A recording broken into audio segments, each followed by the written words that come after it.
နဲ့ကြတော့တော်တိုက်မှာဖြစ်ပါတယ်ဒါကြောင့်လက်မိုင်းများပူဇော်ပတ်တာလို့ပြေးဖိတ်ပေးမှာဖြစ်ပါတယ်ခင်ဗျာဒါကြောင့်ပူဇော်ပဏာမအနေနဲ့ဗုဒ္ဓသာသနာစိတ်တန်တိတ်တူဗုဒ္ဓသာသနာစိတ်တန်တိတ်တူဗုဒ္ဓသာသနာ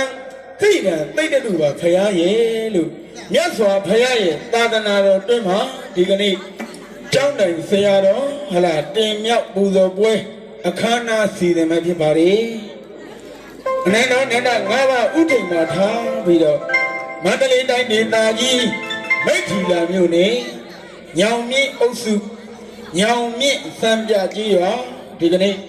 ညောင်မြင့်ကျောင်းတိုက်ကြီးဤနော်ဦးစီးပရဏနာယကဆရာတော်အဖြစ်တဲ့အရှင်တေသောတာရသာသနာတသဓမ္မစရိယဝိနည်းတေယဝိနည်းဝိတုပိဋကတပုံဆောင်ဆရာတော်ကြီးအားဒီကနေ့ကျောင်းတိုင်နာယကနော်တင်မြောက်တဲ့ပူဇော်ပတ်တဲ့ပွဲမှာအများချစ်တဲ့တာခိ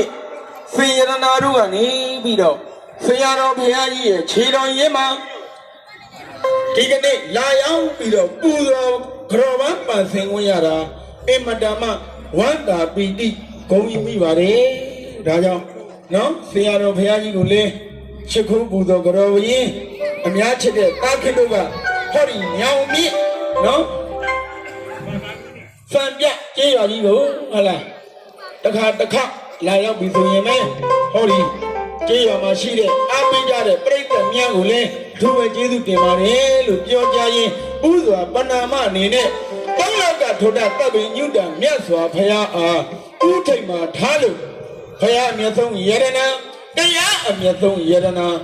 ခါအမြတ်ဆုံးယရဏရဲ့လို့ယရဏမြတ်သုံးပါဥထိတ်မှာထားလို့အများချစ်တဲ့တာခေစေယရဏတို့ကဖယားတရားတမန်မိပါဖယားအနန္တောနန္ဒ၅ပါးအားဥထိတ်မှာထားလို့ဖယားကိုရှိခိုးဘူရောခဏကြပါလို့ခမညာ